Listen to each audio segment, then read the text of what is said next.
हाँ जी दोस्तों, क्लास 12वीं वालिਆਂ ਦਾ ਹੈਗਾ ਵਾ ਹੁਣ ਕੱਲ ਪੋਲੀਟੀਕਲ ਸਾਇੰਸ ਦਾ ਪੇਪਰ। ਤਾਂ ਦੋਸਤੋ ਇਸ ਵੀਡੀਓ ਦੇ ਵਿੱਚ ਤੁਹਾਡੀ ਚੰਗੀ ਤਰ੍ਹਾਂ ਰਿਵੀਜ਼ਨ ਕਰਾ ਦਿੰਨੇ ਆ ਸ਼ਾਂਤੀ ਗੈਸ ਪੇਪਰ ਤੋਂ। ਤਾਂ ਇਸ ਵੀਡੀਓ ਦੇ ਵਿੱਚ ਦੋਸਤੋ ਵੈਰੀ ਇੰਪੋਰਟੈਂਟ ਪ੍ਰਸ਼ਨ ਆਨਸਰ ਦੇਖਾਂਗੇ। ਤਾਂ ਦੇਖ ਸਕਦੇ ਹੋ ਦੋਸਤੋ, क्लास 12वीं ਪੋਲੀਟੀਕਲ ਸਾਇੰਸ ਦਾ ਪੇਪਰ ਆ। ਇਹ 80 ਨੰਬਰ ਦਾ ਪੇਪਰ ਹੋਣਾ ਵਾ, 20 ਨੰਬਰ ਦਾ ਅਸੈਸਮੈਂਟ ਲੱਗ ਕੇ ਇਹ 100 ਨੰਬਰ ਦਾ ਹੋ ਜਾਏਗਾ। ਤਾਂ ਦੋਸਤੋ ਸਭ ਤੋਂ ਪਹਿਲਾਂ ਆਪਾਂ ਦੇਖ ਲੈਂਦੇ ਆ ਤੁਹਾਡਾ ਜਿਹੜਾ ਪਾਰਟ ਏ ਆਏਗਾ, ਉਹਦੇ ਵਿੱਚ ਸੈਕਸ਼ਨ ਬੀ ਦੇ ਵਿੱਚ ਪਾਰਟ ਏ ਦੇਖੋ ਇਹਨਾਂ ਨੇ ਦੱਸਿਆ ਹੋਇਆ ਵਾ ਕਿ ਰਾਜਨੀਤਿਕ ਪ੍ਰਣਾਲੀ ਦਾ ਜਿਹੜਾ ਹੈਗਾ ਅਰਥ ਲਿਖੋ। ਠੀਕ ਹੈ ਜੀ, ਤਾਂ ਇਹ ਅਨਸੋਲਵ ਪ੍ਰਸ਼ਨ ਨੇ, ਇਹ ਵੈਰੀ ਇੰਪੋਰਟੈਂਟ ਪ੍ਰਸ਼ਨ ਨੇ।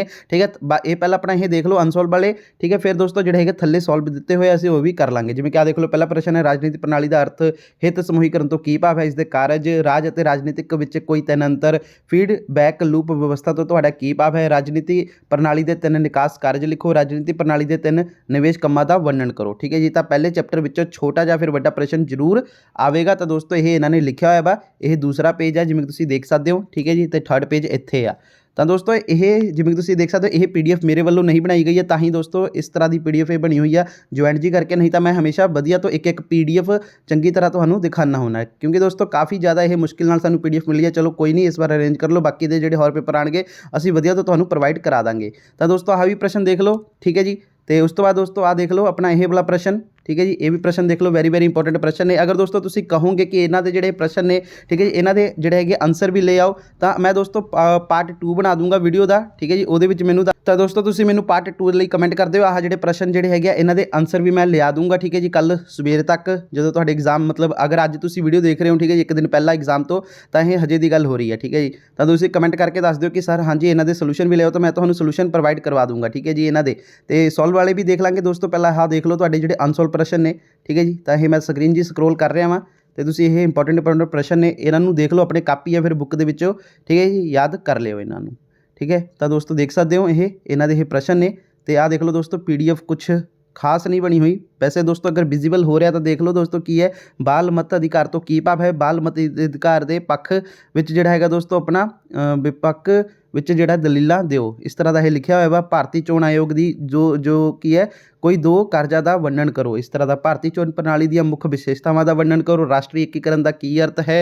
ठीक है जी, विदेश नीति का की अर्थ है, विदेश नीति तो की भाव है, सार्क की स्थापना ते नोट लिखो, भारत ते अमरीका के संबंध बारे, भारत विच मनुखी अधिकारां की सुरक्षा ते उठाए गए कोई दो कदमां बारे वर्णन करो, विश्वीकरण तो तुहाडा की भाव है। ठीक है जी, हाँ दिता होया वा तुहाडा। ठीक है जी, तो हुण दोस्तों इत्थे नाल ही तुहाडा सैक्शन डी है, यह सॉल्व वाला हैगा वा। जिवें कि तुहाडा यह पहला पैरा दिता होया वा, पैरे नूं पढ़ के फिर दोस्तों थल्ले जिहड़ा ये प्रश्नां दे उत्तर देने हैं।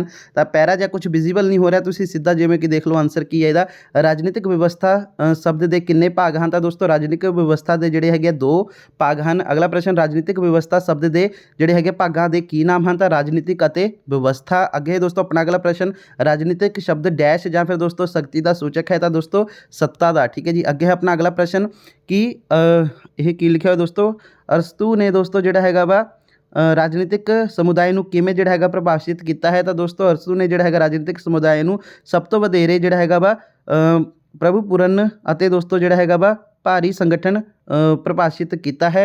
अगे लिखा है दोस्तों, अरस्तू तो बाद दोस्तों जिहड़ा हैगा विद्वानां ने की स्वीकार किया। तो दोस्तों अरस्तू तो बाद जिहड़ा हैगा वा जिहड़े अनेक विद्वानां नूं इस गल नूं स्वीकार किया कि राजनीतिक संबंधां हाँ जी, राजनीतिक संबंधां विच सभा शासन अते शक्ति किसी ना किसी तरह जिहड़ा हैगा शामिल हाँ। ठीक है जी, तो ये कुछ विजिबल नहीं सी, मैं फिर भी तुहानूं जिहड़ा हैगा वा दस्सण दी कोशिश की है। अगे दोस्तों अपना अगला है यह गांधी जी के जिहड़ा हैगा शुरू तो ही जिहड़ा हैगा वा झुकाव विच जिहड़ा हैगा खोज वल सी। ठीक है जी, मतलब दोस्तों की लिखा कि गांधी जी का शुरू तो ही झुकाव सच की खोज वल सी, उन्होंने सारे धर्मां का डूंगा अध्ययन किया ते सत्यग्रह का सिद्धांत खोजिया। तो दोस्तों ये जो पैरा दिता है तुसीं इत्थे तो लैके इत्थे तक इसनूं पढ़ लो, फिर जिहड़े हैगे इन्हां दे प्रश्नां दे उत्तर भी देख लांगे।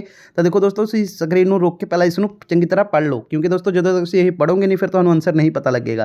तो देखो दोस्तों पहला प्रश्न निकल कर आ रहा है कि गांधी जी द्वारा जिहड़ा हैगा शुरू तो झुकाव किस वल सी। तो दोस्तों गांधी जी का शुरू तो झुकाव सच की खोज वल सी। अगे दोस्तों गांधी जी ने किस दा डूंगा अध्ययन किया। तो दोस्तों गांधी जी ने सारे धर्मां का डूंगा अध्ययन किया। अगे है गांधी जी डैश अते बाइबल तो बहुत ज़्यादा प्रभावित होए।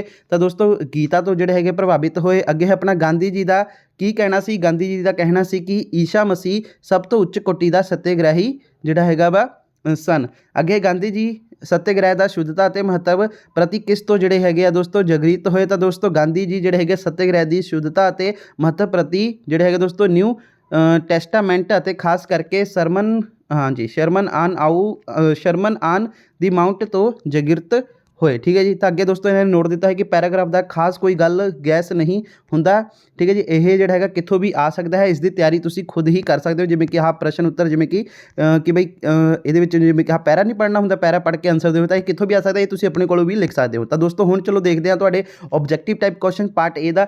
ਰਾਜਨੀਤਿਕ ਪ੍ਰਣਾਲੀ ਦੇ ਵਿੱਚੋਂ ਪ੍ਰਣਾਲੀ ਸ਼ਬਦ ਦਾ ਕੀ ਅਰਥ ਹੈ? ਤਾਂ ਦੋਸਤੋ ਪ੍ਰਣਾਲੀ ਸ਼ਬਦ ਜਿਹੜਾ ਹੈਗਾ ਦੋਸਤੋ ਵਿਵਸਥਾ ਸ਼ਬਦ ਦੀ ਵਰਤੋਂ ਅੰਤਰ ਕਿਰਿਆਵਾਂ ਦੇ ਸਮੂਹ ਦੇ ਇਸ਼ਾਰਾ ਕਰਨ ਲਈ ਜਿਹੜਾ ਹੈਗਾ ਕੀਤੀ ਜਾਂਦੀ ਹੈ। ਰਾਜਨੀਤਿਕ ਪ੍ਰਣਾਲੀ ਦਾ ਅਰਥ ਸਪਸ਼ਟ ਕਰੋ। ਰਾਜਨੀਤਿਕ ਪ੍ਰਣਾਲੀ ਦਾ ਅਰਥ ਉਹਨਾਂ ਇੱਕ ਦੂਜੇ 'ਤੇ ਨਿਰਭਰ ਸੰਬੰਧਾਂ ਦੇ ਸਮੂਹ 'ਤੇ ਲਿਆ ਜਾਂਦਾ ਹੈ ਜਿਸ ਦੇ ਸੰਗਠਨ ਵਿੱਚ ਸੱਤਾ ਜਾਂ ਫਿਰ ਦੋਸਤੋ ਸ਼ਕਤੀ ਦਾ ਜਿਹੜਾ ਹੈਗਾ ਹੱਥ ਹੁੰਦਾ ਹੈ। ਅੱਗੇ ਦੋਸਤੋ ਰਾਜਨੀਤਿਕ ਪ੍ਰਣਾਲੀ ਦੇ ਕੋਈ ਜਿਹੜੀ ਹੈਗਾ ਇੱਕ ਪਰਿਭਾਸ਼ਾ ਲਿਖੋ। ਤਾਂ ਰਾਬਰਟ ਏ ਡਾਹਲ ਅਨੁਸਾਰ ਰਾਜਨੀਤਿਕ ਪ੍ਰਣਾਲੀ ਮਨੁੱਖੀ ਜਿਹੜਾ ਹੈਗਾ ਸੰਬੰਧਾਂ ਦਾ ਉਹ ਸਥਾਈ ਨਮੂਨਾ ਹੈ ਜਿਸ ਵਿੱਚ ਕਾਫੀ ਮਾਤਰਾ ਵਿੱਚ ਸ਼ਕਤੀ, ਸ਼ਾਸਨ ਜਾਂ ਫਿਰ ਦੋਸਤੋ ਜਿਹੜੀ ਹੈਗੀ ਹੈ ਸੱਤਾ ਸ਼ਾਮਿਲ ਹੈ। ਅੱਗੇ ਰਾਜਨੀਤਿਕ ਪ੍ਰਣਾਲੀ ਦਾ ਕੋਈ ਇੱਕ ਨਿਵੇਸ਼ ਕਾਰਜ ਲਿਖੋ। ਰਾਜਨੀਤਿਕ ਸਮਾਜੀਕਰਨ ਦੇ ਪ੍ਰਵੇਸ਼ ਜਾਂ ਫਿਰ ਭਰਤੀ। ਰਾਜਨੀਤਿਕ ਪ੍ਰਣਾਲੀ ਦਾ ਇੱਕ ਨਿਕਾਸ ਕਾਰਜ ਲਿਖੋ। ਤਾਂ ਦੋਸਤੋ ਕੀ ਹੈ? ਨਿਯਮ ਨਿਰਮਾਣ ਕਾਰਜ। ਹਿੱਤ ਸਮੂਹੀਕਰਨ ਕੀ ਹੁੰਦਾ ਹੈ? ਤਾਂ ਦੇਖੋ ਵੱਖ-ਵੱਖ ਹਿੱਤਾਂ ਨੂੰ ਇਕੱਠਾ ਕਰਨ ਦੀ ਪ੍ਰਕਿਰਿਆ ਨੂੰ ਹਿੱਤ ਸਮੂਹੀਕਰਨ ਜਿਹੜਾ ਹੈਗਾ ਕਹਿੰਦੇ ਹਨ। ਰਾਜਨੀਤਿਕ ਸੰਚਾਰ ਤੋਂ ਕੀ ਭਾਵ ਹੈ? ਰਾਜਨੀਤਿਕ ਸੰਚਾਰ ਦਾ ਅਰਥ ਰਾਜਨੀਤਿਕ ਸੂਚਨਾਵਾਂ ਦੀ ਅਦਲਾ ਬਦਲੀ ਹੈ। ਰਾਜਨੀਤਿਕ ਭਰਤੀ ਤੋਂ ਤੁਸੀਂ ਕੀ ਸਮਝਦੇ ਹੋ? ਰਾਜਨੀਤਿਕ ਭਰਤੀ ਤੋਂ ਭਾਵ ਉਸ ਕੰਮ ਤੋਂ ਹੈ ਜਿਸ ਦੇ ਮਾਧਿਅਮ ਨਾਲ ਰਾਜਨੀਤਿਕ ਵਿਵਸਥਾ ਦੀਆਂ ਜਿਹੜੀਆਂ ਭੂਮਿਕਾ ਪੂਰਤੀ ਕੀਤੀ ਜਾਂਦੀ ਹੈ। ਰਾਜਨੀਤਿਕ ਪ੍ਰਣਾਲੀ ਦੀਆਂ ਕੀ ਸੀਮਾਵਾਂ ਹਨ? ਤਾਂ ਰਾਜਨੀਤਿਕ ਵਿਵਸਥਾ ਦੀਆਂ ਕੁਝ ਸੀਮਾਵਾਂ ਹੁੰਦੀਆਂ ਹਨ ਜਿਹੜੀਆਂ ਉਸ ਨੂੰ ਹੋਰ ਜਿਹੜੀ ਹੈਗਾ ਵਿਵਸਥਾ ਤੋਂ ਨਿਖੇੜਦੀਆਂ ਹਨ। ਅੱਗੇ ਦੋਸਤੋ ਰਾਜਨੀਤਿਕ ਵਿਵਸਥਾ ਦਾ ਵਾਤਾਵਰਣ ਕਿਸ ਨੂੰ ਕਹਿੰਦੇ ਹਨ? ਤਾਂ ਡੇਵਿਡ ਈਸਟਨ ਦੇ ਅਨੁਸਾਰ ਹਰ ਰਾਜਨੀਤਿਕ ਪ੍ਰਣਾਲੀ ਵਿੱਚ ਵਾਤਾਵਰਣ ਵਿੱਚ ਕੰਮ ਕਰਦੇ ਹਨ ਅਤੇ ਉਹ ਦੇ ਵਾਤਾਵਰਣ ਦਾ ਪ੍ਰਭਾਵ ਵੀ ਪੈਂਦਾ ਹੈ। ਵਾਤਾਵਰਣ ਤੋਂ ਭਾਵ ਉਹ ਜਿਹੜੀ ਹੈਗਾ ਹਾਲਾਤਾਂ ਜਿਹੜੀਆਂ ਉਸ ਨੂੰ ਚਾਰ ਚੁਫੇਰੇ ਘੇਰਦੀਆਂ ਹਨ। ਰਾਜਨੀਤਿਕ ਪ੍ਰਣਾਲੀ ਅਤੇ ਰਾਜ ਵਿੱਚ ਕੋਈ ਇੱਕ ਅੰਤਰ ਦੱਸੋ। ਰਾਜ ਦੇ 4 ਜ਼ਰੂਰੀ ਤੱਤ ਹਨ ਜਦਕਿ ਰਾਜਨੀਤਿਕ ਪ੍ਰਣਾਲੀ ਦੇ ਅਨੇਕ ਤੱਤ ਹਨ। ਤਾਂ ਦੋਸਤੋ ਇਹ 9ਵਾਂ ਪੇਜ ਆਪਣਾ ਇੱਥੇ ਤੱਕ ਹੋ ਚੁੱਕਿਆ ਵਾ ਅਤੇ ਹੁਣ 10ਵਾਂ ਪੇਜ ਦੇਖ ਲੈਂਦੇ ਆਪਾਂ। ਤਾਂ ਇਹ ਹੋਰ ਆਪਣਾ 10ਵਾਂ ਪੇਜ ਹੈ। ਠੀਕ ਹੈ ਜੀ। ਧਿਆਨ ਰੱਖਿਓ ਕਿ PDF ਕਿਉਂਕਿ ਮੈਂ ਨਹੀਂ ਬਣਾਈ ਆ, ਅੱਗੋਂ ਹੀ ਦੋਸਤੋ ਕਿਸੇ ਨੇ ਬਣਵਾ ਕੇ ਅਸੀਂ ਮਤਲਬ ਬਾਏ ਕੀਤੀ ਹੈ ਕਿਸੇ ਤੋਂ ਤੁਹਾਡੇ ਖਾਤਰ, ਤਾਂ ਕਿ ਤੁਹਾਡੀ ਰਿਵੀਜ਼ਨ ਹੋ ਸਕੇ। ਠੀਕ ਹੈ ਜੀ। ਕਿਉਂਕਿ ਹਰ ਵਾਰੀ ਮਤਲਬ ਅਸੀਂ ਲੈ ਕੇ ਆਉਂਦੇ ਹਾਂ ਗੈਸ ਪੇਪਰ, ਇਸ ਵਾਰੀ ਲੇਟ ਹੋ ਗਏ ਕਿਉਂਕਿ ਦੋਸਤੋ ਇਸ ਵਾਰ ਜਿਹੜਾ ਹੈਗਾ ਕਾਫੀ ਮੁਸ਼ਕਿਲ ਤੋਂ ਸਾਨੂੰ ਇਹ ਗੈਸ ਪੇਪਰ ਮਿਲਿਆ ਵਾ, ਮਾਰਕੀਟ ਦੇ ਵਿੱਚ ਤਾਂ ਅਵੇਲੇਬਲ ਹੀ ਨਹੀਂ ਹੋ ਪਾ ਰਿਹਾ ਸੀ। ਤਾਂ ਦੇਖੋ ਦੋਸਤੋ 12ਵਾਂ ਪ੍ਰਸ਼ਨ ਕੀ ਹੈ ਕਿ ਨਿਯਮ ਨਿਰਮਾਣ ਕਾਰਜ ਕੀ ਹੁੰਦਾ ਹੈ? ਤਾਂ ਸਮਾਜ ਵਿੱਚ ਜਦ ਵੀ ਕੋਈ ਦੋਸਤੋ ਨਿਯਮ ਬਣਾਇਆ ਜਾਂਦਾ ਹੈ ਤਾਂ ਉਸ ਦੀ ਉਲੰਘਣਾ ਦੀ ਸੰਭਾਵਨਾ ਜਿਹੜੀ ਹੈਗੀ ਸਦੀ ਬਣਦੀ ਰਹਿੰਦੀ ਹੈ। ਇਸ ਲਈ ਦੋਸਤੋ ਇਹ ਜ਼ਰੂਰੀ ਹੈ ਕਿ ਜਿਹੜਾ ਵਿਅਕਤੀ ਨਿਯਮਾਂ ਦੀ ਉਲੰਘਣਾ ਕਰਦਾ ਹੈ ਉਸ ਨੂੰ ਸਜ਼ਾ ਜ਼ਰੂਰ ਹੀ ਮਿਲਣੀ ਚਾਹੀਦੀ ਹੈ। ਇਸ ਲਈ ਨਿਯਮ ਵਿੱਚ ਹੀ ਉਸ ਦੀ ਉਲੰਘਣਾ ਕਰਨ ਤੇ ਵੰਡ ਦੇਣ ਦੀ ਵਿਵਸਥਾ ਰਹਿੰਦੀ ਹੈ। ਨਿਯਮ ਲਾਗੂ ਕਰਨ ਦਾ ਕਾਰਜ ਕਿਸ ਨੂੰ ਕਹਿੰਦੇ ਹਨ? ਰਾਜਨੀਤਿਕ ਪ੍ਰਣਾਲੀ ਦਾ ਕੰਮ ਕੇਵਲ ਨਿਯਮਾਂ ਬਣਾਉਣ ਨੂੰ ਹੀ ਦੋਸਤੋ ਸਗੋਂ ਉਹਨਾਂ ਕਿਸਮਾਂ ਨੂੰ ਲਾਗੂ ਵੀ ਹੈ। ਠੀਕ ਹੈ। ਨਿਯਮਾਂ ਨੂੰ ਜੇਕਰ ਸਹੀ ਢੰਗ ਨਾਲ ਜਿਹੜਾ ਹੈਗਾ ਲਾਗੂ ਨਹੀਂ ਕੀਤਾ ਜਾਂਦਾ ਤਾਂ ਨਿਯਮ ਬਣਾਉਣ ਦਾ ਟੀਚਾ ਹੀ ਸਮਾਪਤ ਹੋ ਜਾਂਦਾ ਹੈ ਅਤੇ ਉਚਿਤ ਨਤੀਜਿਆਂ ਦੀ ਉਮੀਦ ਨਹੀਂ ਕੀਤੀ ਜਾ ਸਕਦੀ। ਰਾਜਨੀਤਿਕ ਪ੍ਰਣਾਲੀ ਦੇ 2 ਕੰਮਾਂ ਦਾ ਨਾਂ ਲਿਖੋ। ਰਾਜਨੀਤਿਕ ਸਮਾਜੀਕਰਨ ਤੇ ਭਰਤੀ। ਹਿੱਤ ਸਪਸ਼ਟੀਕਰਨ। ਅੱਗੇ ਦੋਸਤੋ ਆਪਣਾ ਅਗਲਾ ਪ੍ਰਸ਼ਨ ਕਿ ਹਿੱਤ ਸਪਸ਼ਟੀਕਰਨ ਤੋਂ ਕੀ ਭਾਵ ਹੈ? ਤਾਂ ਆਲਮੰਡ ਪਵੇਲ ਦੇ ਅਨੁਸਾਰ ਦੋਸਤੋ ਵੱਖ-ਵੱਖ ਵਿਅਕਤੀਆਂ ਅਤੇ ਸਮੂਹਾਂ ਦੁਆਰਾ ਰਾਜਨੀਤਿਕ ਫੈਸਲਾ ਕਰਨ ਵਾਲਿਆਂ ਦੀ ਮੰਗ ਦੀ ਪ੍ਰਕਿਰਿਆ ਨੂੰ ਹਿੱਤ ਸਪਸ਼ਟੀਕਰਨ ਕਹਿੰਦੇ ਹਨ।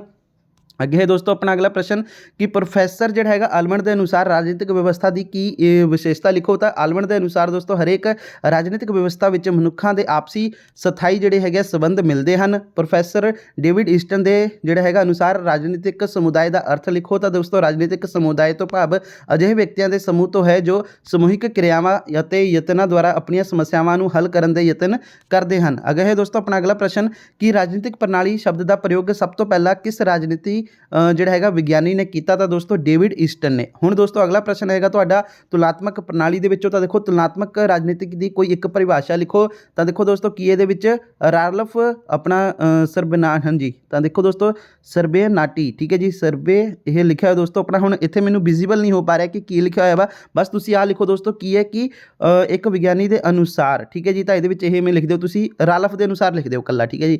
ਰਾਲਫ ਦੇ ਅਨੁਸਾਰ ਤੁਲਨਾਤਮਕ ਰਾਜਨੀਤਿਕ ਸਾਰੀ ਸਮਾਜਿਕ ਅਵਸਥਾ ਵਿੱਚ ਉਹਨਾਂ ਦੀ ਜਿਹੜੀ ਹੈਗੀ ਤੱਥਾਂ ਦੀ ਜਾਣ ਪਛਾਣ ਅਤੇ ਵਿਆਖਿਆ ਹੈ ਜੇ ਤੱਥ ਉਹਨਾਂ ਸੰਸਥਾਵਾਂ ਅਤੇ ਉਹਨਾਂ ਦੀ ਕੰਮ ਨੂੰ ਪ੍ਰਭਾਵਿਤ ਕਰਦੇ ਹਨ। ਠੀਕ ਹੈ ਜੀ। ਅਤੇ ਅੱਗੇ ਦੋਸਤੋ ਅਗਲਾ ਪ੍ਰਸ਼ਨ ਹੈ ਦੋਸਤੋ ਆਪਣਾ ਕਿ ਤੁਲਨਾਤਮਕ ਰਾਜਨੀਤਿਕ ਦੇ ਜਿਹੜੇ ਹੈਗੇ ਆ ਵਿਸ਼ੇ ਖੇਤਰ ਦਾ ਕੋਈ ਇੱਕ ਮੁੱਖ ਵਿਸ਼ਾ ਲਿਖੋ। ਤਾਂ ਦੋਸਤੋ ਵਿਭਿੰਨ ਦੇਸ਼ਾਂ ਦੀ ਸਰਕਾਰੀ ਸੰਸਥਾਵਾਂ ਦਾ ਅਧਿਐਨ। ਤੁਲਨਾਤਮਕ ਰਾਜਨੀਤਿਕ ਦੀਆਂ 2 ਵਿਸ਼ੇਸ਼ਤਾਵਾਂ ਲਿਖੋ। ਤਾਂ ਦੋਸਤੋ ਕੀਮਤ ਜਿਹੜਾ ਹੈਗਾ ਕੀਮਤ ਰਹਿਤ ਧਾਰਨ ਅਤੇ ਤੁਲਨਾਤਮਕ ਰਾਜਨੀਤਿਕ ਵਿਹਾਰਿਕ ਅਤੇ ਵਿਗਿਆਨਿਕ ਅਧਿਐਨ ਹੈ। ਅੱਗੇ ਦੋਸਤੋ ਤੁਲਨਾਤਮਕ ਰਾਜਨੀਤਿਕ ਦੀ ਕੋਈ ਇੱਕ ਸਮੱਸਿਆ ਲਿਖੋ। ਤਾਂ ਦੋਸਤੋ ਸੰਯੁਕਤ ਸ਼ਬਦਾਵਲੀ ਦੀ ਜਿਹੜੀ ਹੈਗੀ ਆ ਕਮੀ ਹੈ। ਅਗਲਾ ਪ੍ਰਸ਼ਨ ਦੋਸਤੋ ਕੀ ਹੈ ਅਗਲਾ ਪ੍ਰਸ਼ਨ ਦੋਸਤੋ ਰਾਜਨੀਤਿਕ ਸੱਭਿਆਚਾਰ ਦੇ ਵਿੱਚੋਂ ਆ ਰਾਜਨੀਤਿਕ ਸੰਸਕ੍ਰਿਤੀ ਦਾ ਕੋਈ ਇੱਕ ਤੱਤ ਲਿਖੋ।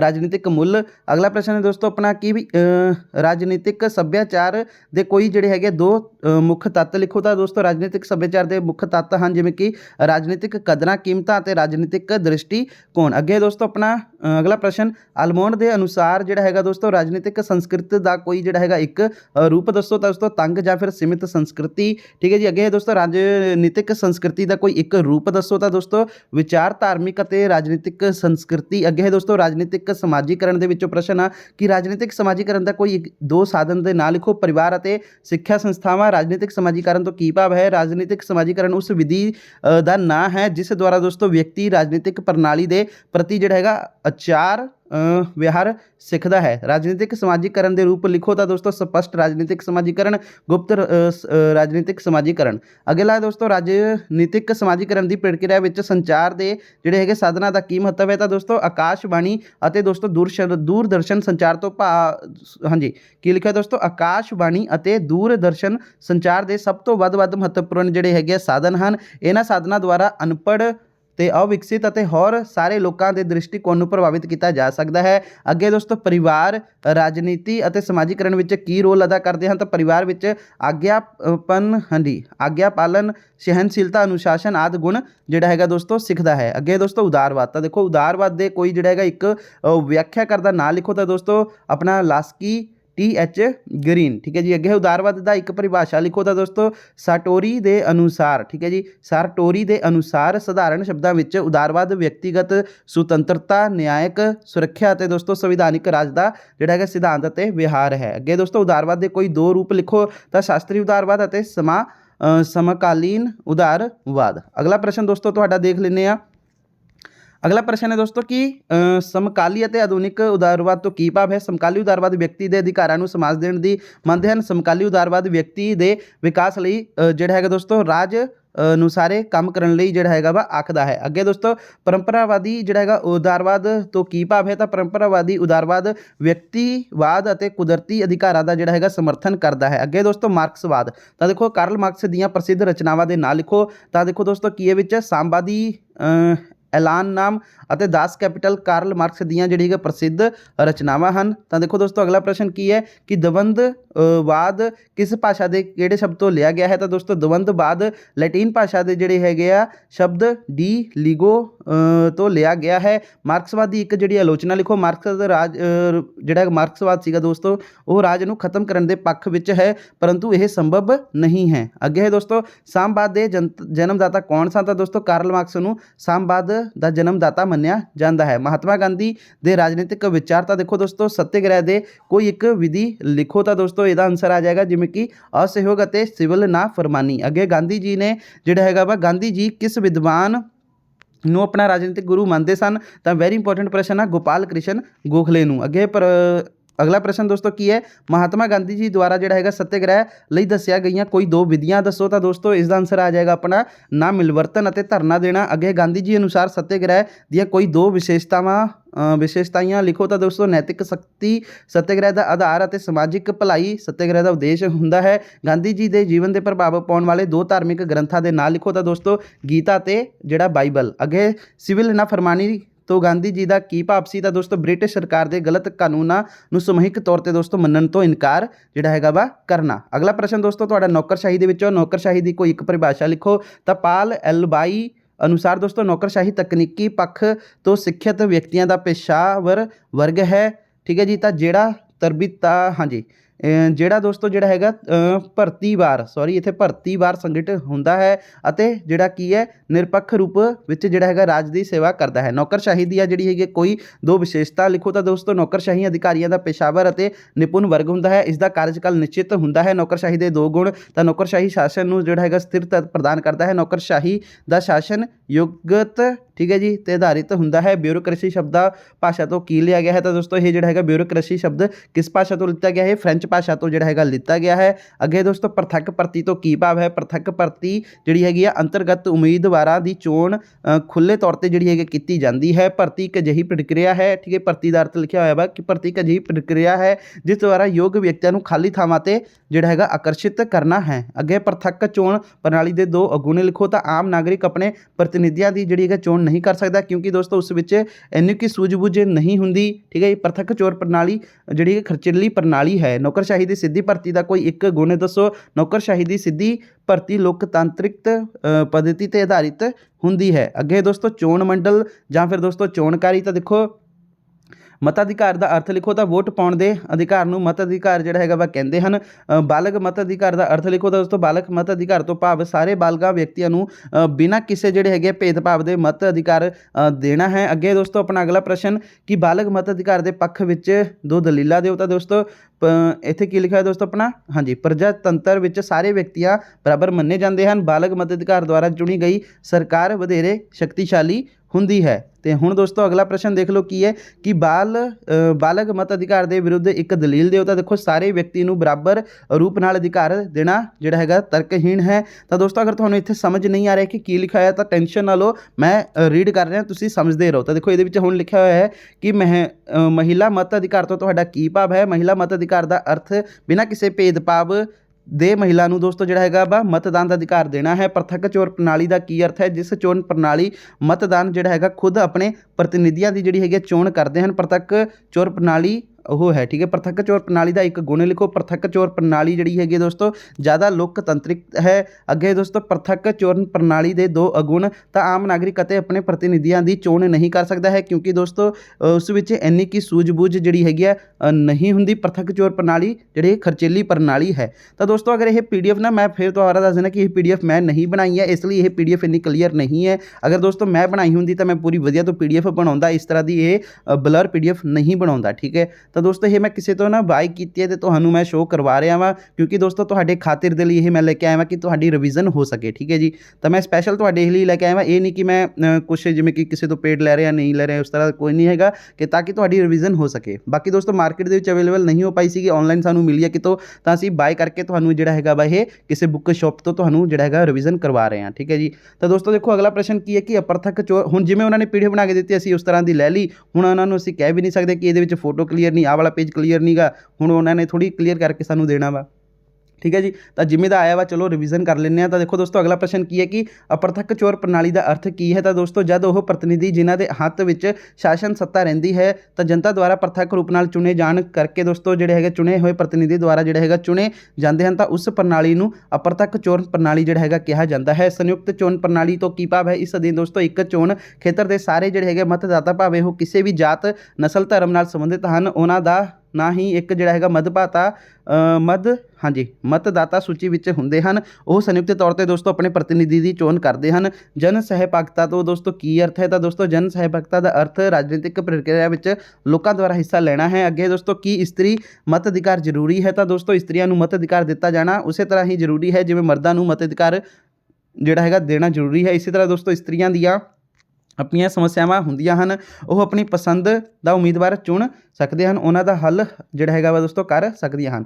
ਅੱਗੇ ਗੁਪਤ ਮਤਦਾਨ ਤੋਂ ਕੀ ਭਾਵ ਹੈ। ਗੁਪਤ ਮਤਦਾਨ ਉਹ ਹੈ ਦੋਸਤੋ ਜਿਹਦੇ ਵਿੱਚ ਦੋਸਤੋ ਕਿਸੇ ਨੂੰ ਇਹ ਪਤਾ ਨਹੀਂ ਚੱਲੇ ਕਿ ਦੋਸਤੋ ਜਿਹੜਾ ਹੈਗਾ ਵੋਟ ਕਿਸ ਪੱਖ ਜਾਂ ਫਿਰ ਕਿਸ ਉਮੀਦਵਾਰ ਨੂੰ ਦਿੱਤਾ ਗਿਆ ਹੈ। ਅੱਗੇ ਦੋਸਤੋ ਆਪਣਾ ਨਿਰਵਾਚਕ ਮੰਡਲ ਤੋਂ ਕੀ ਭਾਵ ਹੈ। ਤਾਂ ਕੁਛ ਬੱਸੋ ਦਾ ਉਹ ਹਿੱਸਾ ਜੋ ਪ੍ਰਤੀਨਿਧੀਆਂ ਦੀ ਚੋਣ ਵਿੱਚ ਹਿੱਸਾ ਲੈਂਦੇ ਹੈ। ਠੀਕ ਹੈ। ਸਮੂਹਿਕ ਰੂਪ ਵਿੱਚ ਨਿਰਵਾਚਕ ਮੰਡਲ ਕਹਾਉਂਦਾ ਹੈ। ਠੀਕ ਹੈ ਜੀ। ਤਾਂ ਇਸ ਦਾ ਆਨਸਰ ਇਸ ਪ੍ਰਕਾਰ ਹੈ। ਅਗਲਾ ਦੋਸਤੋ 15ਵਾਂ ਪੇਜ ਆ ਇਹ।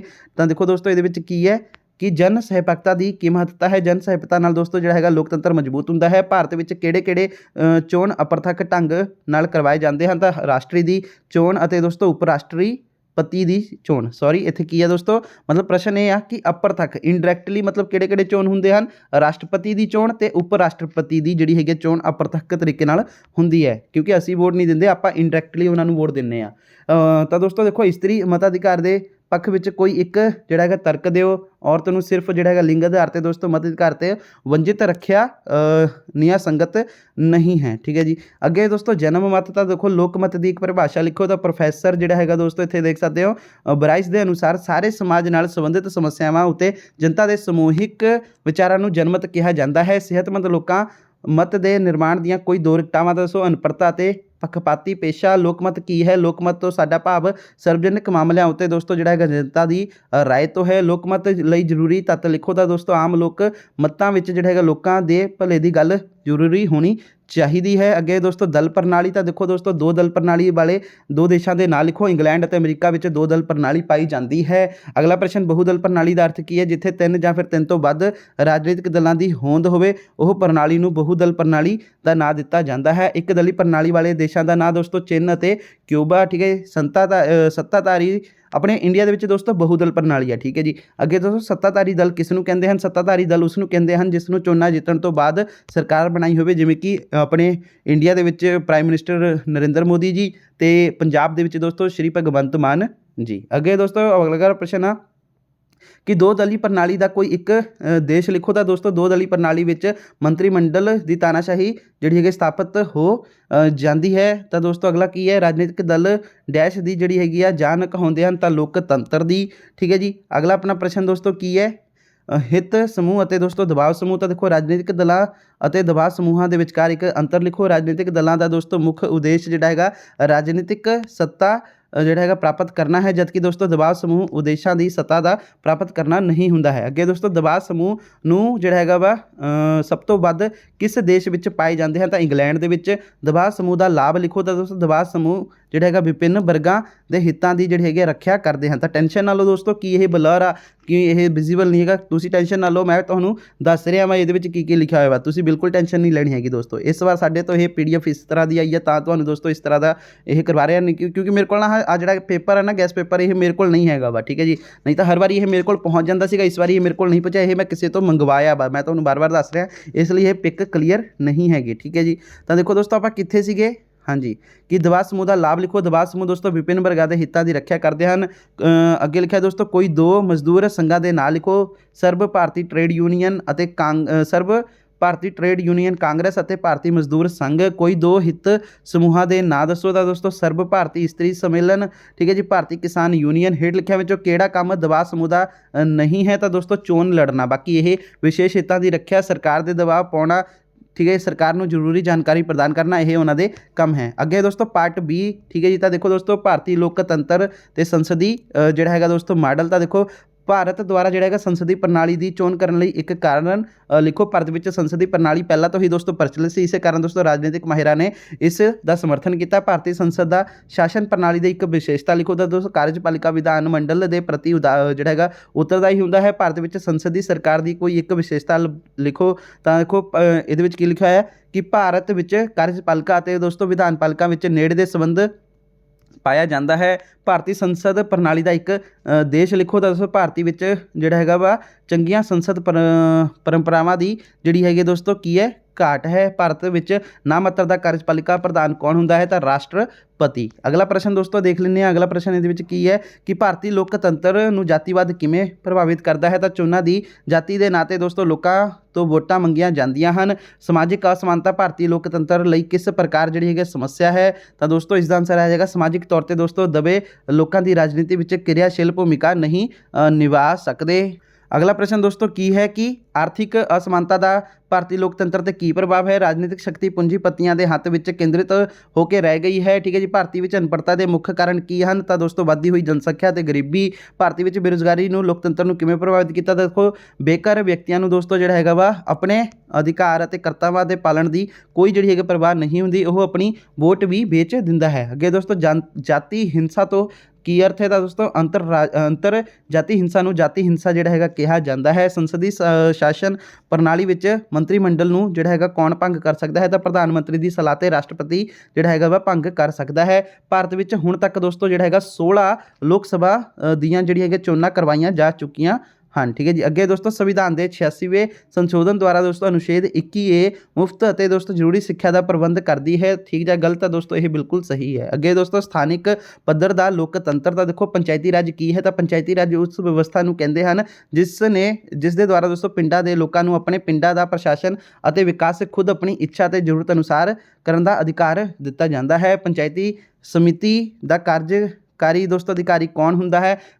ਬਲਾਕ ਵਿਕਾਸ ਅਤੇ ਪੰਚਾਇਤੀ ਅਧਿਕਾਰੀ ਪੰਚਾਇਤੀ ਸਮਿਤੀ ਦਾ ਕਾਰਜਕਾਰੀ ਅਧਿਕਾਰੀ ਹੁੰਦਾ ਹੈ। ਅੱਗੇ ਦੋਸਤੋ ਗ੍ਰਾਮ ਪੰਚਾਇਤ ਦੇ ਸਰਪੰਚ ਦੀ ਚੋਣ ਕੌਣ ਕਰਦਾ ਹੈ? ਗ੍ਰਾਮ ਪੰਚਾਇਤ ਦੇ ਸਰਪੰਚ ਦੀ ਚੋਣ ਗ੍ਰਾਮ ਸਭਾ ਦੁਆਰਾ ਕੀਤੀ ਜਾਂਦੀ ਹੈ। ਜਿਵੇਂ ਕਿ ਦੋਸਤੋ ਪਿੰਡਾਂ ਦੇ ਲੋਕ ਉਹ ਗ੍ਰਾਮ ਸਭਾ ਦੇ ਮੈਂਬਰ ਹੀ ਹੁੰਦੇ ਹਨ। ਹਰ ਇੱਕ ਪਿੰਡ ਦਾ ਮੈਂਬਰ ਜਿਹੜਾ ਹੈਗਾ ਦੋਸਤੋ ਮਤਲਬ ਪਿੰਡ ਦਾ ਬੰਦਾ ਹੀ ਦੋਸਤੋ ਗ੍ਰਾਮ ਸਭਾ ਦਾ ਮੈਂਬਰ ਹੁੰਦਾ ਹੈ। ਅੱਗੇ ਦੋਸਤੋ ਆਪਣਾ ਅਗਰ ਨਗਰ ਪਾਲਿਕਾ ਦੀ ਚੋਣ ਕਿੰਨੇ ਸਮੇਂ ਲਈ ਹੁੰਦੀ ਹੈ? ਨਗਰ ਪਾਲਿਕਾ ਦੀ ਚੋਣ ਦੋਸਤੋ 5 ਸਾਲ ਲਈ ਹੁੰਦੀ ਹੈ। ਗ੍ਰਾਮ ਪੰਚਾਇਤ ਦੇ ਮੈਂਬਰਾਂ ਦੀ ਚੋਣ ਕਿਵੇਂ ਕੀਤੀ ਜਾਂਦੀ ਹੈ? ਗ੍ਰਾਮ ਪੰਚਾਇਤ ਦੇ ਮੈਂਬਰਾਂ ਦੀ ਚੋਣ ਗ੍ਰਾਮ ਸਭਾ ਦੇ ਮੈਂਬਰਾਂ ਦੁਆਰਾ ਜਿਹੜੀ ਕਿ ਪ੍ਰਤੱਖ ਚੋਣ ਨਾਲ ਕੀਤੀ ਜਾਂਦੀ ਹੈ। ਪੰਚਾਇਤੀ ਰਾਜ ਦੇ ਅਧੀਨ ਪੰਜਾਬ ਪੰਚਾਇਤੀ ਰਾਜ ਦੀ ਸਭ ਤੋਂ ਉੱਪਰੀ ਅਤੇ ਨਿਚਲੀ ਸੰਸਥਾ ਦਾ ਨਾਂ ਲਿਖੋ। ਸਭ ਤੋਂ ਉੱਪਰਲੀ ਸੰਸਥਾ ਦੋਸਤੋ ਜ਼ਿਲ੍ਹਾ ਪ੍ਰੀਸ਼ਦ ਅਤੇ ਨਿਚਲੀ ਸੰਸਥਾ ਜਿਹੜੀ ਹੈਗੀ ਗ੍ਰਾਮ ਸਭਾ ਹੈ। ਅੱਗੇ ਭਾਰਤੀ ਦਲ ਪ੍ਰਣਾਲੀ ਦਾ ਸਰੂਪ। ਭਾਰਤੀ ਦਲ ਪ੍ਰਣਾਲੀ ਦੀ ਮੁੱਖ ਵਿਸ਼ੇਸ਼ਤਾ ਕੀ ਹੈ? ਤਾਂ ਦੋਸਤੋ ਭਾਰਤੀ ਦਲ ਪ੍ਰਣਾਲੀ ਬਹੁਦਲੀ ਹੈ। ਠੀਕ ਹੈ, ਜਿਵੇਂ ਕਿ ਤੁਹਾਨੂੰ ਮੈਂ ਪਹਿਲਾਂ ਹੀ ਦੱਸਿਆ ਸੀਗਾ। ਅੱਗੇ ਭਾਰਤ ਵਿੱਚ 2 ਰਾਸ਼ਟਰੀ ਰਾਜਨੀਤਿਕ ਦਲਾਂ ਦੇ ਨਾਂ ਲਿਖੋ। ਭਾਰਤੀ ਰਾਸ਼ਟਰੀ ਕਾਂਗਰਸ, ਠੀਕ ਹੈ ਜੀ, ਭਾਰਤੀ ਜਨਤਾ ਪਾਰਟੀ ਜਿਹਨੂੰ ਆਪਾਂ BJP ਵੀ ਕਹਿੰਦੇ ਹਾਂ।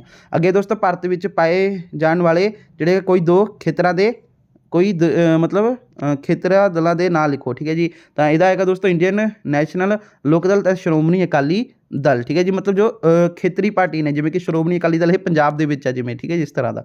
ਅੱਗੇ ਬਹੁਜਨ ਸਮਾਜ ਪਾਰਟੀ ਦੀ ਸਥਾਪਨਾ ਕਦੋਂ ਹੋਈ ਸੀ? 14 ਅਪ੍ਰੈਲ 1984 ਦੇ ਵਿੱਚ। ਅੱਗੇ ਕਾਂਗਰਸ ਪਾਰਟੀ ਦੀ ਚੋਣ ਚਿੰਨ੍ਹ ਕੀ ਹੈ? ਇਹ ਤਾਂ ਤੁਹਾਨੂੰ ਪਤਾ ਹੀ ਹੈ, ਹੱਥ ਜਾਂ ਪੰਜਾ। ਠੀਕ ਹੈ ਜੀ। ਭਾਰਤੀ ਜਨਤਾ ਪਾਰਟੀ ਦਾ ਚੋਣ ਨਿਸ਼ਾਨ ਕੀ ਹੈ? ਕਮਲ ਦਾ ਫੁੱਲ, ਜਿਵੇਂ ਕਿ ਤੁਹਾਨੂੰ ਪਤਾ ਹੀ ਆ। ਬਹੁਜਨ ਸਮਾਜ ਪਾਰਟੀ ਦਾ ਚੋਣ ਦਾ ਕੀ ਹੈ ਦੋਸਤੋ? ਹਾਥੀ। ਤੇ ਇਹਨਾਂ ਦੇ ਪ੍ਰਧਾਨ ਕੌਣ ਨੇ? ਪ੍ਰਧਾਨ ਦੋਸਤੋ ਮਾਇਆਵਤੀ ਜੀ ਹੈਗੇ ਆ। ਅੱਗੇ ਦੋਸਤੋ ਭਾਰਤੀ ਕਮਿਊਨਿਸਟ ਪਾਰਟੀ ਪੂੰਜੀਵਾਦੀ ਵਿਚਾਰਧਾਰਾ ਦਾ ਸਮਰਥਨ ਕਰਦੀ ਹੈ। ਠੀਕ ਜਾਂ ਗਲਤ? ਦੋਸਤੋ ਗਲਤ। ਅੱਗੇ ਚੋਣ ਪ੍ਰਣਾਲੀ ਦਾ ਪ੍ਰਸ਼ਨ ਹੈ, ਚੋਣ ਆਯੋਗ ਦਾ ਕੀ ਕੰਮ ਹੈ? ਤਾਂ ਦੋਸਤੋ ਚੋਣ ਆਯੋਗ ਦਾ ਮੁੱਖ ਕੰਮ ਸੰਸਦ ਅਤੇ ਰਾਜ ਵਿਧਾਨ ਸਭਾਵਾਂ ਦੀਆਂ ਚੋਣ ਕਰਵਾਉਣਾ ਅਤੇ ਉਹਨਾਂ ਦੀਆਂ ਜਿਹੜੀਆਂ ਹੈਗੀਆਂ ਨੇ ਵੋਟਰਾਂ ਦੀ ਸੂਚੀ ਤਿਆਰ ਕਰਵਾਉਣਾ ਹੁੰਦਾ ਹੈ। ਮੁੱਖ ਚੋਣ ਕਮਿਸ਼ਨਰ ਦਾ ਨਾਂ ਲਿਖੋ। ਤਾਂ ਦੋਸਤੋ ਸੰਸਦ ਨਸੀਮ ਅਹਿਮਦ ਜੈਦੀ ਮੁੱਖ ਚੋਣ ਕਮਿਸ਼ਨਰ ਹਨ। ਅੱਗੇ ਦੋਸਤੋ ਭਾਰਤ ਵਿੱਚ ਜਿਹੜਾ ਹੈਗਾ ਵਾ ਚੋਣ ਪ੍ਰਕਿਰਿਆ ਦੀਆਂ 2 ਵਿਵਸਥਾਵਾਂ ਦੇ ਨਾਂ ਲਿਖੋ। ਚੋਣ ਖੇਤਰ ਨਿਸ਼ਚਿਤ ਕਰਨਾ ਅਤੇ ਵੋਟਰ ਸੂਚੀ ਜਿਹੜਾ ਹੈਗਾ ਵਾ ਬਣਾਉਣਾ। ਅਗਲਾ ਪ੍ਰਸ਼ਨ ਦੋਸਤੋ ਤੁਹਾਡਾ ਕੀ ਹੈ ਕਿ ਜਨ ਸਹਿਭਾਗਤਾ ਤੋਂ ਕੀ ਭਾਵ ਹੈ? ਜਨ ਸਹਿਭਾਗਤਾ ਦਾ ਅਰਥ ਦੋਸਤੋ ਲੋਕਾਂ ਦੁਆਰਾ ਰਾਜਨੀਤਿਕ ਪ੍ਰਕਿਰਿਆ ਵਿੱਚ ਭਾਗ ਲੈਣਾ ਹੈ। ਮਤਦਾਨ ਵਿਵਹਾਰ ਨੂੰ ਦੋਸਤੋ ਪ੍ਰਭਾਵਿਤ ਕਰਨ ਵਾਲੇ ਤੱਤ ਲਿਖੋ। ਤਾਂ ਦੋਸਤੋ ਜਾਤੀ ਅਤੇ ਧਰਮ। ਭਾਰਤ ਵਿੱਚ ਮਤਦਾਨ ਵਿਵਹਾਰ ਦਾ ਆਧਾਰ ਕੀ ਹੈ? ਤਾਂ ਦੋਸਤੋ ਵੋਟ ਕੌਣ ਪਾ ਸਕਦਾ ਹੈ? ਤਾਂ ਭਾਰਤ ਵਿੱਚ ਜਿਹੜਾ ਹੈਗਾ ਦੋਸਤੋ ਆਪਣਾ ਸਰਬ ਭੌਮਿਕ ਮਤਾਧਿਕਾਰ ਦਾ ਸਿਧਾਂਤ ਹੈ। ਭਾਰਤ ਵਿੱਚ 18 ਸਾਲ ਦਾ ਨਾਗਰਿਕ ਜਿਹੜਾ ਹੈਗਾ ਦੋਸਤੋ ਵੋਟ ਪਾ ਸਕਦਾ ਹੈ। ਭਾਰਤ ਵਿੱਚ ਕਿਹੜੇ 2 ਚੋਣ ਪ੍ਰਤੱਖ ਢੰਗ ਨਾਲ ਕਰਵਾਏ ਜਾਂਦੇ ਹਨ? ਲੋਕ ਸਭਾ ਦੀਆਂ ਚੋਣਾਂ ਤੇ ਵਿਧਾਨ ਸਭਾ ਦੀਆਂ ਚੋਣਾਂ। ਠੀਕ ਹੈ ਜੀ, ਲੋਕ ਸਭਾ ਦੀਆਂ ਚੋਣਾਂ ਜਦੋਂ ਪ੍ਰਾਈਮ ਮਿਨਿਸਟਰ ਦੀ ਵੋਟ ਹੁੰਦੀ ਹੈ, ਵਿਧਾਨ ਸਭਾ ਦੀਆਂ ਦੋਸਤੋ ਜਦੋਂ ਮੁੱਖ ਮੰਤਰੀ ਦੀ ਵੋਟ ਹੁੰਦੀ ਹੈ। ਅੱਗੇ ਦੋਸਤੋ ਚੋਣ ਵਿੱਚ ਸਫਲ ਉਮੀਦਵਾਰਾਂ ਨੂੰ ਜਿਹੜਾ ਹੈਗਾ ਵਾ ਪ੍ਰਤੀਨਿਧੀ ਕਿਹਾ ਜਾਂਦਾ ਹੈ। ਅੱਗੇ ਦੋਸਤੋ ਰਾਸ਼ਟਰੀ ਏਕੀਕਰਨ, ਵੈਰੀ ਇੰਪੋਰਟੈਂਟ ਪ੍ਰਸ਼ਨ ਆ ਦੋਸਤੋ ਇਹ, ਕਿ ਰਾਸ਼ਟਰੀ ਏਕੀਕਰਨ ਦਾ ਕੀ ਅਰਥ ਹੈ? ਤਾਂ ਇਹ ਇੱਕ ਹੀ ਦੇਸ਼ ਵਿੱਚ ਰਹਿਣ ਵਾਲੇ 3 ਸੰਸਕ੍ਰਿਤੀਆਂ ਦੇ ਲੋਕਾਂ ਵਿੱਚ ਇੱਕ ਹੀ ਜਿਹੜਾ ਹੈਗਾ ਰਾਸ਼ਟਰ ਨਾਲ ਸੰਬੰਧਿਤ ਹੋਣ ਦੀ ਭਾਵਨਾ ਵਿਕਸਿਤ ਕਰਨੀ ਰਾਸ਼ਟਰੀ ਏਕੀਕਰਨ ਦਾ ਜਿਹੜਾ ਹੈਗਾ ਦੋਸਤੋ ਵਾਸਤਵਿਕ ਅਰਥ ਹੈ। ਅੱਗੇ ਦੋਸਤੋ ਰਾਸ਼ਟਰੀ ਏਕੀਕਰਨ ਦਾ ਕੋਈ ਇੱਕ ਪਰਿਭਾਸ਼ਾ ਲਿਖੋ। ਤਾਂ ਦੋਸਤੋ ਮਾਈਨਰ ਵਿਨਰ ਦੇ ਅਨੁਸਾਰ ਰਾਸ਼ਟਰੀ ਏਕੀਕਰਨ ਦੀ ਧਾਰਨਾ ਦਾ ਭਾਵ ਖੇਤਰੀ ਰਾਸ਼ਟਰੀਆਂ ਤਾਂ ਦੀ ਅਜਿਹੀ ਭਾਵਨਾ ਵਿਕਸਿਤ ਕਰਨਾ ਹੈ ਜੋ ਹਰ ਵਰਗ ਜਿਹੜੀ ਹੈਗੇ ਦੋਸਤੋ ਆਪਣੀ ਨਿਸ਼ਠਾਵਾਂ ਨੂੰ ਖਤਮ ਕਰਦੀ ਹੈ, ਉਹਨਾਂ ਨੂੰ ਛੋਟੀਆਂ ਨਿਸ਼ਠਾਵਾਂ ਤੋਂ ਜਿਹੜੇ ਹੈਗੇ ਸ਼੍ਰੇਸ਼ਟ ਹੁੰਦੀ ਹੈ। ਅੱਗੇ ਦੋਸਤੋ ਭਾਰਤ ਵਿੱਚ ਰਾਸ਼ਟਰੀ ਏਕੀਕਰਨ ਦੇ 2 ਪੱਖਾਂ ਦਾ ਨਾਂ ਲਿਖੋ। ਰਾਜਨੀਤਿਕ ਪੱਖ ਅਤੇ ਸਮਾਜਿਕ ਜਿਹੜਾ ਹੈਗਾ ਪੱਖ ਹੈ। ਅੱਗੇ ਦੋਸਤੋ ਰਾਸ਼ਟਰੀ ਜਿਹੜਾ ਏਕੀਕਰਨ ਦੇ ਆਰਥਿਕ ਪੱਖ ਦਾ ਅਰਥ ਕੀ ਹੈ? ਤਾਂ ਰਾਸ਼ਟਰੀ ਏਕੀਕਰਨ ਦਾ ਆਰਥਿਕ ਪੱਖ ਦਾ ਅਰਥ ਇਹ ਹੈ ਕਿ ਭਾਰਤ ਦੇ ਜਿਹੜੇ ਹੈਗੇ ਵੱਖ-ਵੱਖ ਖੇਤਰਾਂ ਅਤੇ ਦੋਸਤੋ ਜਿਹੜਾ ਹੈਗਾ ਅਸੰਤੁਲਿਤ ਆਰਥਿਕ ਵਿਕਾਸ ਨਾ ਹੋਣ ਅਤੇ ਜਿਹੜਾ ਹੈਗਾ ਦੋਸਤੋ ਸਗੋਂ ਸਾਰੇ ਖੇਤਰਾਂ ਦੇ ਦੋਸਤੋ ਜਿਹੜੇ ਹੈਗੇ ਆ ਉਚਿਤ ਅਤੇ ਦੋਸਤੋ ਸੰਤੁਲਿਤ ਵਿਕਾਸ ਹੋਵੇ। ਰਾਸ਼ਟਰੀ ਏਕੀਕਰਨ ਦੇ ਸਮਾਜਿਕ ਪੱਖ ਦਾ ਕੀ ਅਰਥ ਹੈ ਦੋਸਤੋ? ਰਾਸ਼ਟਰੀ ਏਕੀਕਰਨ ਦੇ ਸਮਾਜਿਕ ਪੱਖ ਦਾ ਪ੍ਰਤੱਖ ਸੰਬੰਧ ਭਾਰਤੀ ਸਮਾਜ ਵਿੱਚ ਸਦੀਆਂ ਤੋਂ ਚੱਲਦੀ ਆ ਰਹੀ ਜਾਤੀ ਪ੍ਰਥਾ ਤੋਂ ਹੈ। ਜਾਤੀ ਦੇ ਆਧਾਰ 'ਤੇ ਮਨੁੱਖਾਂ ਦੇ ਨਾਲ ਦੋਸਤੋ ਪੱਖਪਾਤ ਕੀਤਾ ਜਾਵੇ ਤਾਂ ਅਜਿਹੀ ਸਥਿਤੀ ਵਿੱਚ ਰਾਸ਼ਟਰੀ ਏਕੀਕਰਨ ਦੇ ਸਮਾਜਿਕ ਪੱਖ ਦਾ ਪ੍ਰਤੀਕ ਹੁੰਦੀ ਹੈ। ਰਾਸ਼ਟਰੀ ਏਕੀਕਰਨ ਦੇ ਰਸਤੇ ਵਿੱਚ ਆਉਣ ਵਾਲੀਆਂ 2 ਰੁਕਾਵਟਾਂ ਤਾਂ ਸੰਪਰਦਾਇਕਤਾ ਅਤੇ ਜਾਤੀਵਾਦ। ਅੱਗੇ ਦੋਸਤੋ ਭਾਰਤੀ ਵਿੱਚ ਰਾਸ਼ਟਰੀ ਏਕੀਕਰਨ ਦੇ ਵਿਕਾਸ ਲਈ ਕੋਈ ਇੱਕ ਸੁਝਾਅ ਲਿਖੋ। ਤਾਂ ਦੋਸਤੋ ਗਰੀਬੀ ਅਤੇ ਬੇਰੁਜ਼ਗਾਰੀ ਦੂਰ ਕਰਨਾ। ਠੀਕ ਹੈ ਜੀ। ਅਗਲਾ ਪ੍ਰਸ਼ਨ ਦੋਸਤੋ ਕੀ ਹੈ ਕਿ ਰਾਸ਼ਟਰੀ ਏਕੀਕਰਨ ਪਰਿਸ਼ਦ ਕੀ ਹੈ? ਤਾਂ ਦੋਸਤੋ ਰਾਸ਼ਟਰੀ ਏਕੀਕਰਨ ਪਰਿਸ਼ਦ ਇੱਕ ਅਜਿਹੀ ਸੰਸਥਾ ਹੈ ਜਿਸ ਦਾ ਉਦੇਸ਼ ਭਾਰਤ ਵਿੱਚ ਰਾਸ਼ਟਰੀ ਏਕੀਕਰਨ ਦਾ ਵਿਕਾਸ ਕਰਨ ਲਈ ਯਤਨ ਕਰਨਾ ਹੈ। ਤਾਂ ਦੋਸਤੋ ਇਹ ਬਲਰ PDF ਆ, ਪੂਰੀ ਕਲੀਅਰ ਨਹੀਂ ਹੈ, ਠੀਕ ਹੈ ਜੀ। ਤਾਂ ਦੋਸਤੋ ਤੁਸੀਂ ਟੈਨਸ਼ਨ ਬਿਲਕੁਲ ਨਹੀਂ ਲੈਣੀ, ਜਦੋਂ ਤੱਕ ਮੈਂ ਹੈਗਾ ਮੈਂ ਤੁਹਾਨੂੰ ਹਰੇਕ ਇੱਕ ਵਰਡ ਦੱਸੂਗਾ ਕਿ ਕੀ ਇਹਦੇ ਵਿੱਚ ਲਿਖਿਆ ਹੋਇਆ ਵਾ, ਠੀਕ ਹੈ ਜੀ। ਤਾਂ ਚੰਗੀ ਤਰ੍ਹਾਂ ਤੁਸੀਂ ਦੇਖਦੇ ਰਹੋ। ਤਾਂ ਦੇਖੋ ਦੋਸਤੋ ਕੀ ਲਿਖਿਆ ਇਹਦੇ ਵਿੱਚ ਅਗਲਾ, ਕਿ ਧਰਤੀ ਦੇ ਜਿਹੜੇ ਹੈਗੇ ਪੁੱਤਰਾਂ ਦੇ ਸਿਧਾਂਤ ਤੋਂ ਕੀ ਭਾਵ ਹੈ, ਠੀਕ ਹੈ। ਤਾਂ ਦੇਖੋ ਧਰਤੀ ਦੇ ਪੁੱਤਰਾਂ ਦੇ ਸਿਧਾਂਤ ਤੋਂ ਭਾਵ ਹੈ ਕਿ ਆਪਣੇ ਹੀ ਰਾਜ ਦੇ ਲੋਕਾਂ ਨੂੰ ਜਿਹੜਾ ਹੈਗਾ ਦੋਸਤੋ ਰੁਜ਼ਗਾਰ ਆਦਿ ਦੇ ਮੌਕਿਆਂ ਵਿੱਚ ਪਹਿਲ ਦੇਣਾ। ਅੱਗੇ ਦੋਸਤੋ ਆਪਣਾ ਅਗਲਾ ਪ੍ਰਸ਼ਨ, ਮਾਓਵਾਦੀ ਹਿੰਸਾ ਨੇ ਰਾਸ਼ਟਰੀ ਏਕੀਕਰਨ ਨੂੰ ਕਿਵੇਂ ਪ੍ਰਭਾਵਿਤ ਕੀਤਾ। ਦੋਸਤੋ ਮਾਓਵਾਦੀ ਆਪਣੀਆਂ ਹਿੰਸਾਤਮਕ ਗਤੀਵਿਧੀਆਂ ਨਾਲ ਰਾਸ਼ਟਰ ਦੀ ਏਕਤਾ ਅਤੇ ਅਖੰਡਤਾ ਨੂੰ ਜਿਹੜਾ ਹੈਗਾ ਖਤਰਾ ਪੈਦਾ ਕਰਦੇ ਹਨ। ਅੱਗੇ ਇਨਸਾਨੀ ਬਿਰਾਦਰੀ ਨਾਂ ਦੀ ਸੰਸਥਾ ਵਿੱਚ ਸੰਸਥਾਪਕ ਕੌਣ ਸੀ। ਤਾਂ ਦੋਸਤੋ ਅਬਦੁਲ ਗਫਾਰ ਖਾਂ। ਅੱਗੇ ਰਾਸ਼ਟਰੀ ਏਕੀਕਰਨ ਪ੍ਰੀਸ਼ਦ ਦਾ ਨਿਰਮਾਣ ਕਦੋਂ ਹੋਇਆ, 1961 ਈਸਵੀ ਦੇ ਵਿੱਚ। ਅੱਗੇ ਦੋਸਤੋ ਆਪਣਾ ਅਗਲਾ ਪ੍ਰਸ਼ਨ ਹੈਗਾ ਦੋਸਤੋ ਭਾਰਤ ਦੀ ਵਿਦੇਸ਼ ਨੀਤੀ ਦੇ ਵਿੱਚੋਂ। ਤਾਂ ਭਾਰਤ ਦੀ ਵਿਦੇਸ਼ ਨੀਤੀ ਦੇ ਕੋਈ ਦੋ ਮੁੱਢਲੇ ਸਿਧਾਂਤ ਲਿਖੋ। ਗੁੱਟ ਨਿਰਲੇਪਤਾ ਤੇ ਪੰਚਸ਼ੀਲ ਦੇ ਦੋ ਮੁੱਖ ਸਿਧਾਂਤ ਕੀ ਹਨ। ਇੱਕ ਦੂਸਰੇ ਦੀ ਖੇਤਰੀ ਅਤੇ ਅਖੰਡਤਾ ਅਤੇ ਦੋਸਤੋ ਕੀ ਹੈ ਪ੍ਰਭੂਸੱਤਾ ਦਾ ਆਪਸੀ ਸਨਮਾਨ ਕਰਨਾ। ਅੱਗੇ ਕਿਸੇ ਰਾਸ਼ਟਰੀ ਨੂੰ ਦੋਸਤੋ ਜਿਹੜਾ ਹੈਗਾ ਵਾ ਦੂਸਰੇ ਰਾਸ਼ਟਰ ਦੇ ਹਮਲਾ ਨਹੀਂ ਕਰਨਾ ਚਾਹੀਦਾ ਹੈ। ਇਹ ਦੋ ਉਹਨਾਂ ਦੇ ਪੁਆਇੰਟ ਨੇ। ਅੱਗੇ ਭਾਰਤ ਦੀ ਆਪਣੇ ਗੁਆਂਢੀ ਦੇਸ਼ਾਂ ਦੇ ਪ੍ਰਤੀ ਨੀਤੀ ਕੀ ਹੈ। ਤਾਂ ਦੇਖੋ ਦੋਸਤੋ ਭਾਰਤ ਆਪਣੇ ਗੁਆਂਢੀਆਂ ਦੇ ਪ੍ਰਤੀ ਮਿੱਤਰਤਾ ਤੇ ਦੋਸਤੋ ਸਹਿਯੋਗ ਦੀ ਨੀਤੀ ਜਿਹੜਾ ਹੈਗਾ ਅਪਣਾਈ ਹੈ। ਅੱਗੇ ਪੰਚਸ਼ੀਲ ਤੋਂ ਤੁਸੀਂ ਕੀ ਸਮਝਦੇ ਹੋ, ਵੈਰੀ ਇੰਪੋਰਟੈਂਟ। ਪੰਚਸ਼ੀਲ ਉਹਨਾਂ 5 ਸਿਧਾਂਤਾਂ ਦਾ ਸਮੂਹ ਹੈ ਜਿਸ ਦਾ ਵਰਣਨ 1954 ਵਿੱਚ ਭਾਰਤ ਅਤੇ ਚੀਨ ਵਿੱਚ ਹੋਏ ਇੱਕ ਸਮਝੌਤੇ ਦੀ ਪ੍ਰਸਤਾਵਨਾ ਵਿੱਚ ਜਿਹੜਾ ਹੈਗਾ ਕੀਤਾ ਗਿਆ ਸੀ।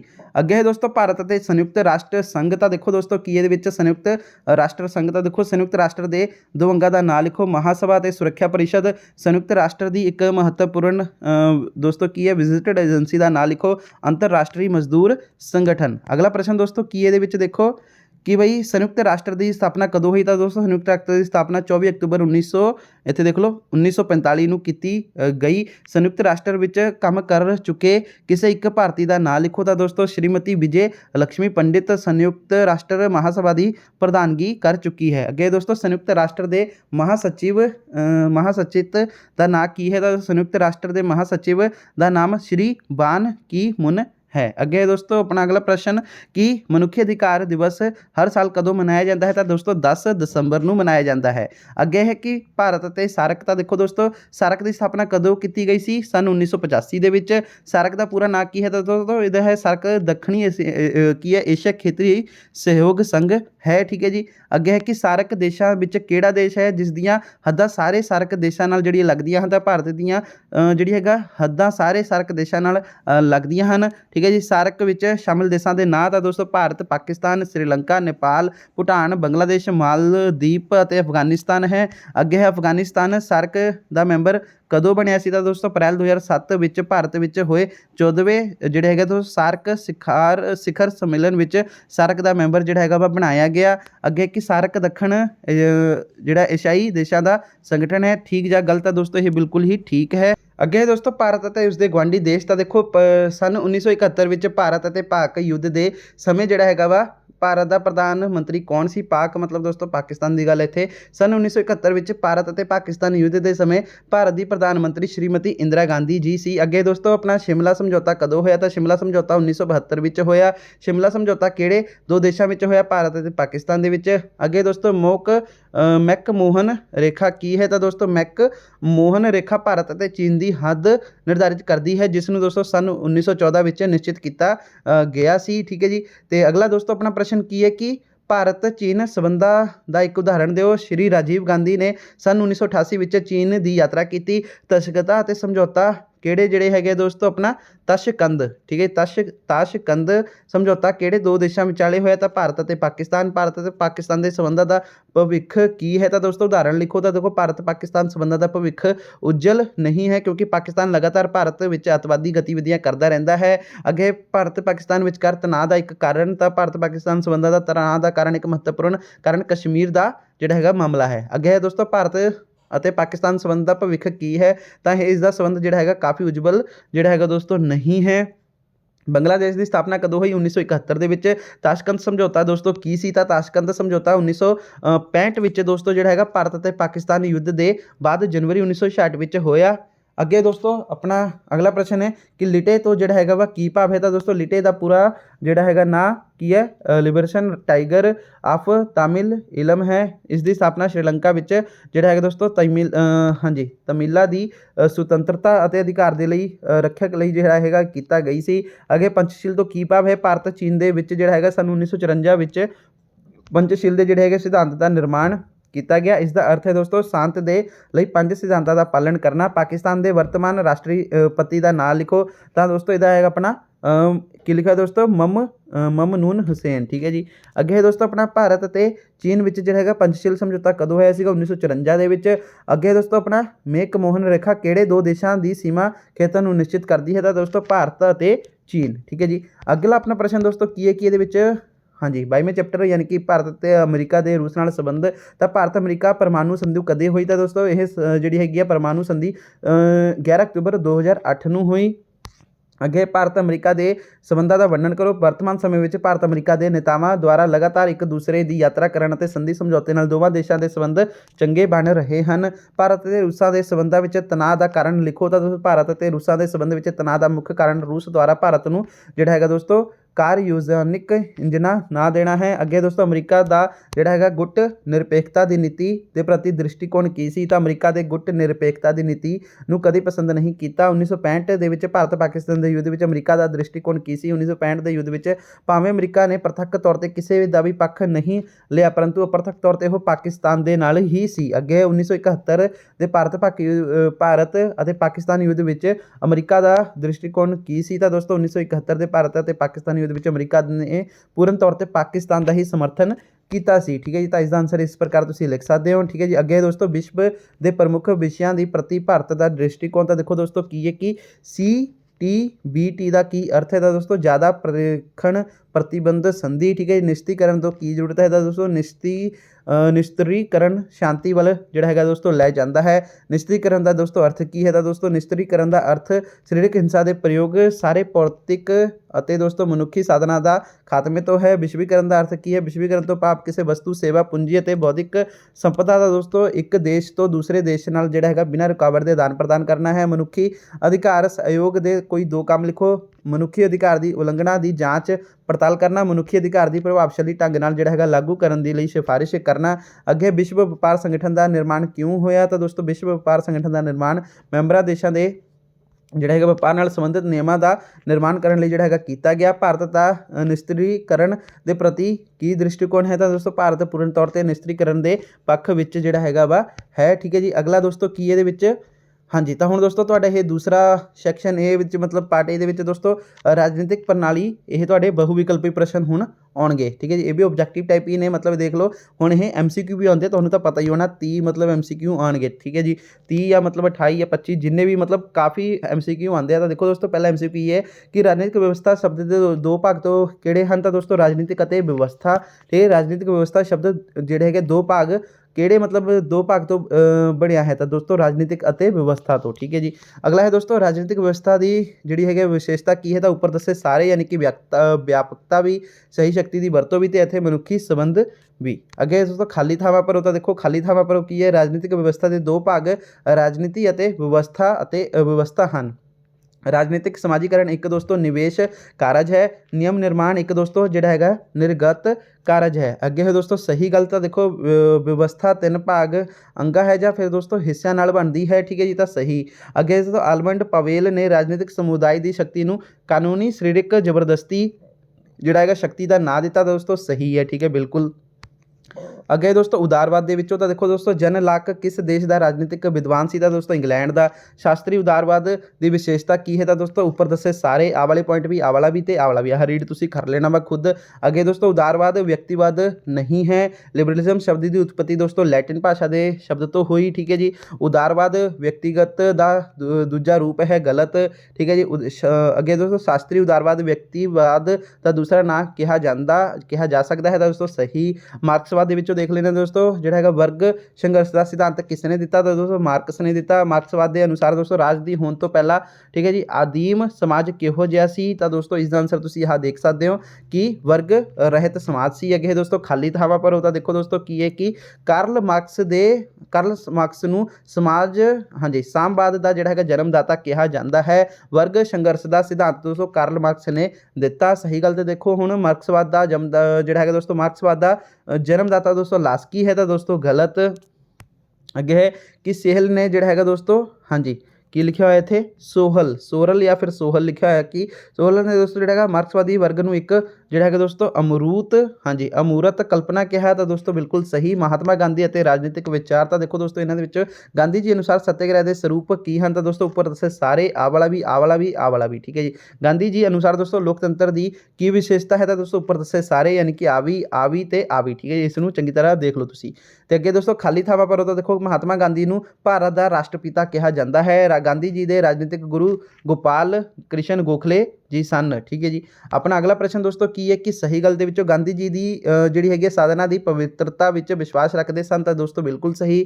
ਗਾਂਧੀ ਜੀ ਸਾਮਰਾਜਵਾਦ ਦੇ ਵਿਰੁੱਧ ਸਨ, ਤਾਂ ਦੋਸਤੋ ਬਿਲਕੁਲ ਸਹੀ। ਅੱਗੇ ਨੌਕਰਸ਼ਾਹੀ ਦਾ ਅਰਥ ਨੌਕਰਸ਼ਾਹੀ ਦਾ ਦੋਸ਼ ਕੀ ਹੈ, ਉਪਰੋਕਤ ਦੱਸੇ ਸਾਰੇ ਯਾਨੀ ਕਿ ਲਾਲ ਫੀਤਾਸ਼ਾਹੀ ਵੀ, ਕਾਰਜਾਂ ਦੇ ਵਿੱਚ ਦੋਸਤੋ ਜਿਹੜਾ ਹੈਗਾ ਵਾ ਕਾਗਜ਼ਾਂ ਦੀ ਹੇਰਾਫੇਰੀ, ਆਮ ਜਨਤਾ ਦੀਆਂ ਮੰਗਾਂ ਦੀਆਂ ਉਪੇਖਿਆ ਠੀਕ ਹੈ ਜੀ। ਆਹ ਸਾਰੇ ਉਹਨਾਂ ਦੇ ਜਿਹੜੇ ਹੈਗੇ ਆ ਕੀ ਹੈ ਦੋਸ਼ ਹਨ। ਅੱਗੇ ਨੌਕਰਸ਼ਾਹੀ ਸ਼ਬਦ ਦੀ ਉਤਪਤੀ ਕਿਸ ਨਾਲ ਹੋਈ, ਤਾਂ ਕਿਸ ਸਾਲ ਹੋਈ, ਤਾਂ ਦੋਸਤੋ ਇਹ ਜਿਹੜੀ ਹੈਗਾ 1745 ਈਸਵੀ ਦੇ ਵਿੱਚ ਹੋਈ। ਖਾਲੀ ਥਾਵਾਂ ਪਰ ਉਹ ਨੌਕਰਸ਼ਾਹੀ ਸ਼ਬਦਾਂ ਨੂੰ ਅੰਗਰੇਜ਼ੀ ਵਿੱਚ ਜਿਹੜਾ ਹੈਗਾ ਦੋਸਤੋ ਬਿਊਰੋਕ੍ਰੇਸੀ ਠੀਕ ਹੈ ਜੀ। ਆਹ ਬਿਊਰੋਕ੍ਰੇਸੀ ਲਿਖਿਆ ਹੋਇਆ ਵਾ, ਯਾਦ ਰੱਖਿਓ ਬਿਊਰੋਕ੍ਰੇਸੀ ਕਿਹਾ ਜਾਂਦਾ ਹੈ। ਨੌਕਰਸ਼ਾਹੀ ਦੀ ਜਿਹੜੀ ਹੈਗਾ ਮੁੱਖ ਵਿਸ਼ੇਸ਼ਤਾ ਕੰਮਾਂ ਦਾ ਤਰਕਪੂਰਨ ਜਿਹੜਾ ਹੈਗਾ ਵੰਡ ਹੈ ਠੀਕ ਹੈ ਜੀ। ਜਦ ਤੱਕ ਦੋਸਤੋ ਮੈਂ ਤਾਂ ਟੈਨਸ਼ਨ ਬਿਲਕੁਲ ਵੀ ਲੈਣੀ ਹੈਗੀ, ਚਾਹੇ ਬਲਰ ਹੋਵੇ ਪਿਕ ਆਪਾਂ ਤੁਹਾਨੂੰ ਸਾਰਾ ਕੁਝ ਇਹ ਦੱਸਾਂਗੇ ਠੀਕ ਹੈ ਜੀ। ਤਾਂ ਅੱਗੇ ਦੋਸਤੋ ਸਹੀ ਗੱਲ ਤਾਂ ਦੇਖੋ ਲੋਕ ਸੇਵਾ ਦਾ ਜਿਹੜਾ ਹੈਗਾ ਪਰੰਪਰਾਗਤ ਗੁਣ ਜਿਹੜਾ ਹੈਗਾ ਅਲਹਿਦਗੀ ਹੈ, ਤਾਂ ਦੋਸਤੋ ਸਹੀ। ਨੌਕਰਸ਼ਾਹੀ ਨੀਤੀ ਨਿਰਮਾਣ ਦਾ ਕੰਮ ਕਰਦੀ ਹੈ, ਤਾਂ ਦੋਸਤੋ ਗਲਤ। ਅਗਲਾ ਦੋਸਤੋ ਕੀ ਹੈ ਦੇਖ ਲਓ ਇੱਥੇ ਲੋਕਮਤ ਦੇ ਵਿੱਚੋਂ ਬਹੁ ਵਿਕਲਪੀ ਪ੍ਰਸ਼ਨ ਹੇਠ ਲਿਖਿਆਂ ਵਿੱਚੋਂ ਕਿਹੜਾ ਤੱਤ ਜਿਹੜਾ ਹੈਗਾ ਸਵਸਥ ਜਨਮਤ ਨੂੰ